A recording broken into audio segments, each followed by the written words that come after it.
Have you ever wondered what true wealth is? What does it really mean to be prosperous? In a world full of superficial definitions of success and abundance, Joseph Benner's book Wealth invites us to explore the depths of true wealth, a wealth that goes beyond mere material possessions and reaches the highest spheres of the human being. In this fascinating book, Joseph Benner guides us through a journey of self-discovery and inner transformation. He takes us beyond the limitations of the mind and immerses us in an ocean of limitless possibilities. Wealth teaches us that true wealth is not found in accumulating external possessions, but in discovering the abundance that resides within us. Throughout these chapters, you will find inspiration, wisdom, and practices that will help you cultivate a mindset of prosperity. You will discover how to align your thoughts, emotions, and actions with the energy of the universe to attract abundance in all areas of your life. From material wealth to spiritual fulfillment, wealth offers a holistic approach to living a truly prosperous and meaningful life. So I invite you to immerse yourself in the chapters of Wealth by Joseph Benner and explore the transformative power of true wealth. Get ready to unleash your unlimited potential and open yourself to a world of infinite possibilities. Because true wealth is not measured in coins, but in the fullness of the soul. Start this journey towards abundance today and discover the treasure you've always carried within. Wealth by Joseph Benner. Foreword. You, to whom I have given an abundance of that which the world calls riches, hearken unto this my special message to you. You. Who are you, that you should be thus blessed above your brothers? Who are you, that you should be given such a privilege, when millions of your fellows apparently have nothing? Have you ever asked yourself that question? Have you ever satisfactorily answered it? Or perhaps you think you did it all, that you have no one to thank for these so-called blessings but yourself? Think you this is so? Let us see. Did you ever wonder why you were born as you were, into the particular conditions that surrounded your entrance into this life? Did you ever wonder why you had to contend with the particular conditions that surrounded and confronted you all along your journey up through life?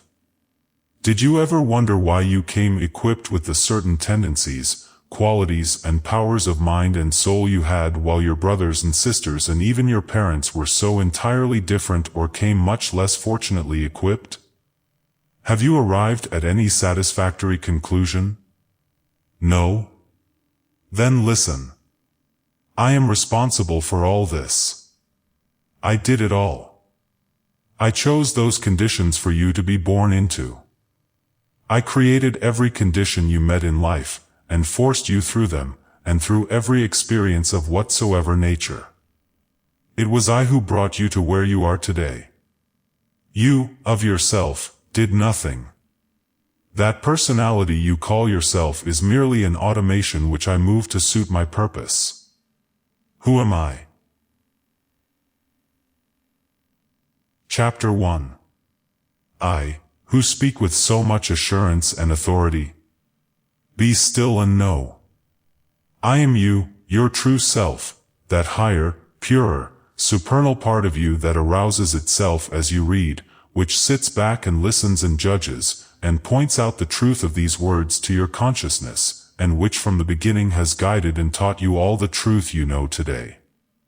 Not that personality you show to the world and which you think is yourself, not that proud, selfish mask of a self that has been feeding you on error all these years. For I am your real self, that something in you which you know has made you all you really are, that has inspired, and cautioned, and chided, and urged, and led you on, despite hardships, obstacles, suffering, failure, until you have, in a dim, half-conscious way grown to rely upon it, without knowing definitely why. Yes, I am that something. I am that divine self of you, abiding deep within your human personality, almost stifled by its worldly ideas, its selfish desires, its foolish pride and ambitions, yet ever seeking, longing, yearning to make you conscious of my existence, of my real identity. Yes, my child, that something am I. I, who from the beginning have been sitting here within, quietly waiting for this moment. Yet while waiting it was really I who was guiding you all the time, who put each thought into your mind, made you do everything you did, and who utilized the foreknown result of each thought and act so as eventually to bring you and others to a final conscious recognition of me. And if I have permitted you to feed on these worldly ideas, to follow these selfish desires, to grow fat with pride, and even to gain the summit of all your ambitions, it was only that you might learn the hollowness of it all, and that you could awaken to the realization that there is something else, something which the soul of you yearns to bring forth. Yes, I have blessed you by giving you all these things you sometime in the past desired so strongly that you forced me to give them to you. For desire is the agent of my will, and supplies you with everything you want, if you want it with sufficient power to compel it to serve you. But have these things proved the blessings you thought and expected? Have you gotten out of them real enjoyment, and is your heart now at peace? If not, why? It is only because you have failed to recognize me, your true self, as the giver, and have used them not at all in my service, but only to satisfy your own selfish pleasure. But I have allowed you to indulge yourself to your heart's content with all such empty joys, even leading you on from one to another, holding out to you the possibility of finding in some new bauble, or sensation, or accomplishment, or power, that something you craved, but which, alas, you have never found and never even glimpsed, except, perhaps, when in the hours of deeper remorse and penitence you turn from this world of self you created around you to the ideal within, and dimly sense there my presence. Ah, dear child, I have indeed given you these blessings, and they are real blessings, for they are my special sign of approval to you. But the blessings are not what you think them to be. The real blessings are in the qualities I have developed in you in the acquirement of these riches, in the attainment of these desires, the qualities of determination to win, of persistency of purpose, the power to do, the ability to master every natural fault and weakness that stand in the way, all of which are but different phases of my will, the use of which I have been teaching you, that later on I can manifest in and through you, with your consent, my will in spiritual ways, even as you have been manifesting it in worldly ways. In other words, all attaining, whether it be of money, power, or fame, in art, literature or music, science, philosophy, or religion, is but so much training in the use of my will, and therefore labor, business, science, religion, the arts, or the professions, are merely incidents, or the outer means I use to develop in you the conscious use of my will. You may think it is your will that is so acting, but so long as you consider yourself as separate from me, and you use this will only to please yourself, it naturally is self-will, and that is why it brings you no lasting or tangible good, only trouble, unhappiness and heartache, when the novelty of possession wears off. And so, of course, you cannot know me, and therefore cannot acknowledge that all that you do, or have, or suffer, is but the result of the action of my will working thus in and through you to bring about my purpose. But the time is coming when you will understand somewhat of this. Hence this message. Hence this special favor to you.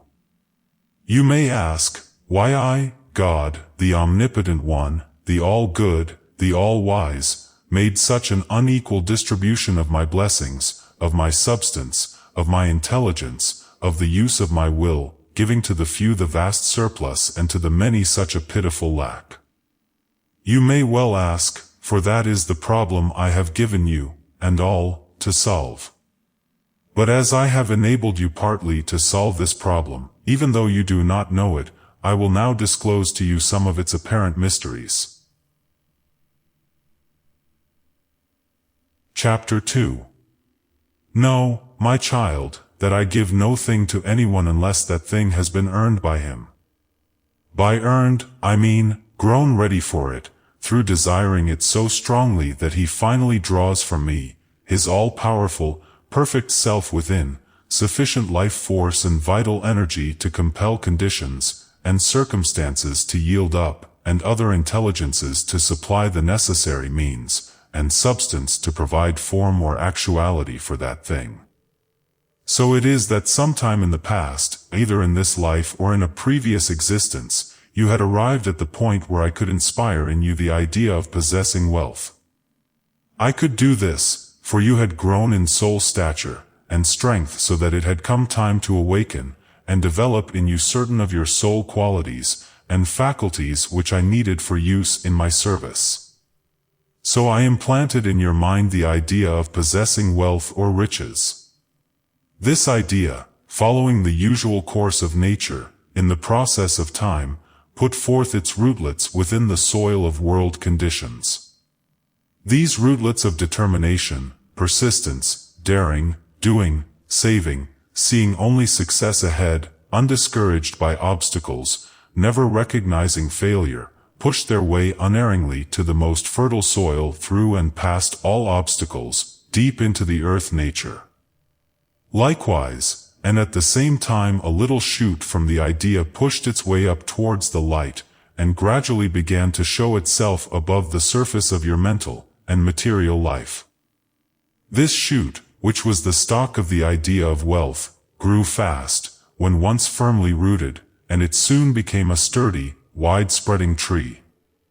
That tree is the outward manifestation of your life today. The nature and kind of a tree is what your character is. Its leaves are your money, its fruit just what the possession of that money has meant to you. If there is decay or unsoundness in root, trunk or branch, it is because of error, wrong or disease somewhere in the tree, which finally will destroy it unless remedied or removed. Is there any error, wrong or disease in your tree, my child? Are there any worms gnawing their way into its heart? Let us see. Let us search deep beneath the surface soil of world conditions, with its finely worked out system of legitimate methods and its politically gained protection of the law. Let us look underneath the bark of selfishness, with its human beliefs and opinions regarding the rights of the strong. Let us peer into the cracks and crotches, the dark places in your life which are carefully hidden from the world. Let us look unflinchingly into all these places, and see if there are not some rotten spots. Have you attained all this wealth by absolutely honorable and righteous methods? Has any part of it been gained by sharp business practices, yes, legitimate from the law's standpoint, but not from mine, your true self? Was part of it gained by deception of friends or partners? Part by taking advantage of trusts imposed in you? Part by going through bankruptcy and settling for a percentage of your just debts? Part by riding roughshod over weaker souls? Part by deliberate fraud? Part by any means which aroused a protesting voice within you, and which voice, in moments of quiet and solitude, ever appears to remind and accuse? Ah, my dear child, can you truly say that none of the wealth you possess is thus tainted? Yes, I know, and understand. And dear one, if you have suffered, and have regretted, and are now seeking to make restitution, it is because you have listened to my voice, and are beginning to recognize, and long for my guiding influence in your life. But if you deny, and loudly proclaim that none of the above applies to you, and you still refuse to listen to my loving voice within, faint, almost drowned by the loud tumult now going on in your heart, know, dear one, that you, too, must suffer, must enter into a life of heartache and misery and sorrow, into which I must plunge you, in order to purge your soul of the pride, self-will and self-love that now control you, so that you, too, can awaken to my love and thus learn to hear, and know my voice, ever seeking to point out to you the true way of life. As for your brothers, many, very many, I do not yet deem ready to receive the idea of acquiring wealth. In many others the idea has been planted, and they are merely feeling the quickening power of desire, my agent. Others are forced by desire to think and strive, and are beginning to see the means of future acquirement. And still others are in the act of producing tangible results. With all, however, I am merely using the idea of wealth, and the motive power of desire for its acquirement, to develop those soul qualities and mental faculties which will enable me finally and fully to bring into manifestation their real self, God within them, that through them I will may be made manifest on earth even as it is in heaven. With you, my blessed one, in whom I have brought to complete fruition my idea of wealth in the form of money and possessions, and who as my custodian are now capable and ready consciously to cooperate with me in its use in my service, when you can be convinced that I, God, will direct you in such use, know that soon, very soon, you will become conscious that I am within you, and that you need not go without to any other authority to learn this great fact. For I will cause you to know that I am leading and guiding you, and will gradually open up to your consciousness my plan and purpose for the use and distribution of all that I have given you. You, who have already heard my voice within, and are seeking to satisfy me by giving a portion of your wealth to churches, or libraries, or scientific research, or charity, or settlement work, or other enterprises, thinking my voice can be stilled that way, and that the yearning hunger in your heart may be thus appeased, know that such acts are all in vain, for never can I thus be satisfied. My voice will become only more insistent, as you strive by giving merely a portion of the wealth you hold and which is all mine and none of it yours, in such effort to please me. For, my child, I am already pleased with you. Are you not what I have made you? Is not all you have done what I permitted and even caused you to do? And if I have permitted you to try to propitiate me by using your wealth in such manner, it is only because such was all I could make you understand at the time of my purpose surging within you. Therefore, when, in your desire to please me, you attract to you many who ask you to give of your abundance to this or that charity, to this or that project for helping humanity, and what you call your business judgment tells you what is given will not be used properly or wisely for such purposes, and you do not respond, know that you have likewise been led thus to refuse by me, who thus chose for you, even as I chose for you to give to those other enterprises, and all this for the fulfilling of my purpose. For I have not only reserved this wealth, I have given you for a special service, and I have chosen you as my agent in its distribution in the way I shall disclose to you all in due season, but I am preparing your human mind so that you can understand it is not your wealth I want, but you.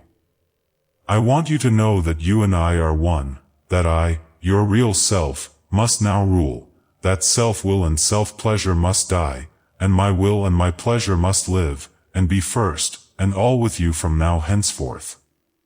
Therefore, I am preparing your mind so that I can speak direct to your soul consciousness from within, and I am quickening your heart so you can become wholly conscious of my presence therein. So, beloved, if I say I want you, all of you, heart, soul, mind, body, all you are, all you have, all you ever hope to be or have, I say it because I want my own, you the mortal expression of myself. The time has come when you must know we are one, that there is no separation, no difference, only as you think there is. Hence, all you have or are is mine and always has been mine and mine only. And now I claim my own. My own must come to me. My claim you must recognize. And you must give back all, every penny, your home, lands, securities, business, your body, intellect, heart, faculties, will, your whole personality, every loved possession, even the dearest treasure of your heart. For not until you have brought all and laid them at my feet, and said, Here, Father, take all. Take and use, and only let me serve thee. Command and henceforth I will obey, not until you thus come in true humility, with a desire as strong to give to me, as the one which impelled you to get for self, not until your soul is so possessed with a yearning to serve me, and to rest its wearied heart in my love that it can no longer be denied, can you ever enter into my kingdom. Long ago to another people I said, it is easier for a camel to go through a needle's eye, than for a rich man to enter the kingdom of God. This is just as true today. For he whom I have deemed worthy to express the qualities of soul I am now expressing through you cannot easily humble himself, cannot reduce that haughty personality, which so long has led and ruled, so he can go through the narrow gate of self-abnegation and self-denial. Yet I say unto you, you must come to that if you would enter into my kingdom. This is all foolishness, you say. You cannot enter the kingdom of God here on earth. Even if you could, you would have to be shown of what practical value such an attainment was to one in business, with a family and all the associations and responsibilities of large and varied interests. Let us see if it is not possible to find that kingdom and to enter it right here on earth. Listen and ponder. Chapter 3. Are you not seeking happiness, peace, health, love, the fullness of life here on earth? Think you will find them in the things and practices of the world? Have you not learned the futility of that? Think you can be truly rich and truly happy when millions of your brothers are in poverty and misery?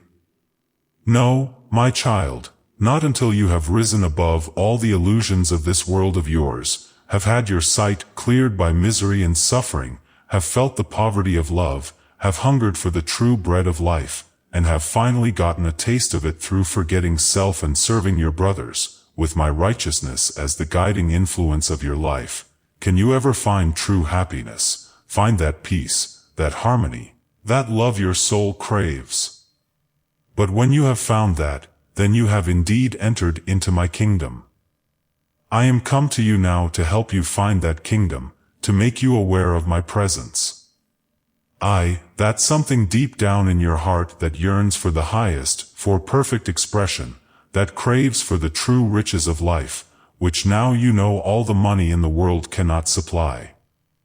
I, God, within you, am speaking straight from out the depths of your heart, from my kingdom there, sweeping aside all your accumulation of worldly ideas, beliefs and opinions, and am talking direct to your soul consciousness. For the time is come when you must awake to your divine mission, to the real purpose of your coming into this world, into this life, into this personality, into the possession of these qualities, this ability, which entitled you to be the custodian of the wealth I have given you, but only for such purpose. The time is come for you to know this, to know me, that within you which gave you this desire for wealth, which gave you the power to acquire it, which inspired and impelled and guided your every effort to attain it, and finally which now gives you the desire to use some of it in my service. Can you not see that something is I, your own true self, yes, God within you, the only God you will ever know, the God who is not only dwelling and working thus in the kingdom within you, but within your every brother, be he high or low, rich or poor, wise or ignorant, the God who is gradually evolving your human personalities, with their mortal bodies, minds and intellects, so that he can eventually through you express all of his divine qualities, even as it is in heaven? So I have been evolving and unfolding you so that I can find perfect expression through you, just as I evolve the rose, first the bud shoot, then the bud, finally unfolding its petals, so that through it I can show forth some of my perfect fragrance and beauty. But you I have chosen to be a conscious worker and expresser with me. I have chosen you to be the means by which I am going to bring great joy and happiness into this world of sorrow, discouragement, discontent and misery. I have chosen you to be the avenue through which I am going to pour many blessings into the hearts and lives of thousands of your brothers. Would you like to work thus with me, my child? Would you not like to be such an avenue to participate in this joy and happiness, to become a partner with me in its distribution, with me, your own true self? Think. Think what it would mean. Is it possible? Could you really be a participator, you ask? Yes, and all you need to do is to turn within to me, with perfect faith and trust, and let me show you the way. All it needs is for you to be conscious of me, abiding thus in your heart, inspiring your every thought, word and act, no longer listening to self-will and self-interest, but only to me, your higher self, as I tell you of my plans and open up to you the wonderful visions of what I have in store for you, if you faithfully follow my instructions. Ah, my child, if you only would.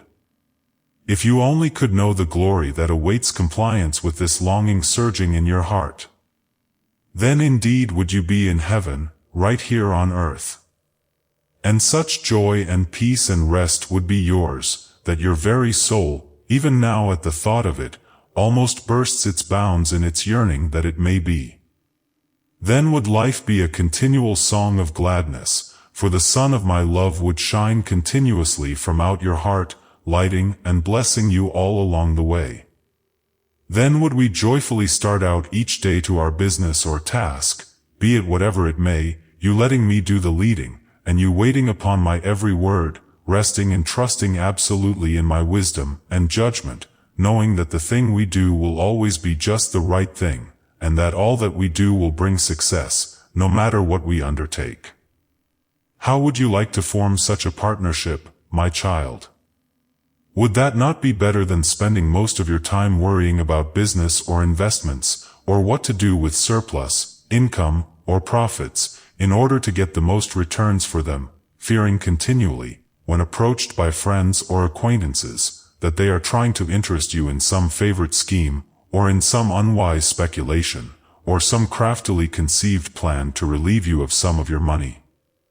Yes, if you would but enter into partnership with me, letting me be the elder partner, throwing all responsibility upon me, then indeed would you be relieved of all this, and you would find, instead of cares and burdens and problems, now so exacting they leave you not one moment's peace of mind, that all this has been lifted from you forever, and life has become one glad round of happy days, filled to the brim with soul-satisfying experiences, because you are wholly devoted to making others happy. Chapter 4. And now, my child, what say you? What are you going to do about it? I have shown you who and what you are, that you are nothing, that I am, and you are not, you being only one of my mortal expressions, which I have brought into being in order to manifest on earth through you some of my divine qualities, and to bring joy, and peace, and goodwill into the hearts of many, of my other less complete expressions. I have shown you all this.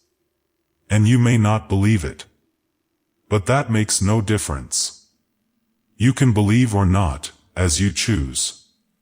But whichever you choose, know it is really I who choose, and not you. And if you disbelieve, it is only because I am not yet ready for you to entertain this belief, for you still have many disillusionments, disappointments, heartaches and sufferings to go through before you can come into true understanding of my meaning. But mark you, my child. The words I herein speak are seeds I am planting in your heart, and they will germinate, and the time will come when the truth of them will appear plainly to your understanding.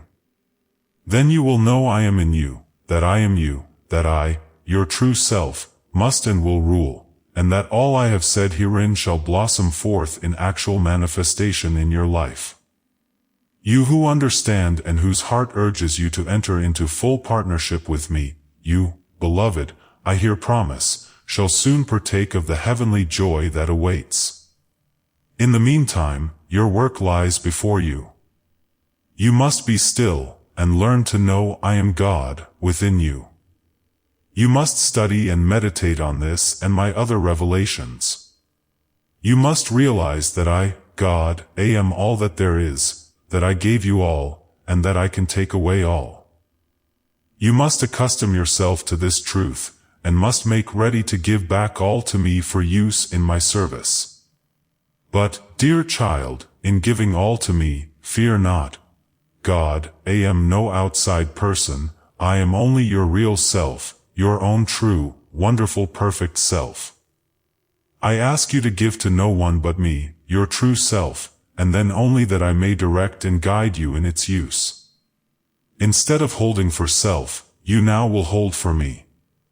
Instead of seeking your pleasure, you now will seek only mine. Henceforth you are to abide in me and let my words abide in you, and just to the extent you do this, you can ask what you will and it will be done unto you. Be still. And know, I am God. Know that I am holding in reserve for you wonderful uses for the wealth I have brought into manifestation through you, uses different from any I have heretofore shown unto man.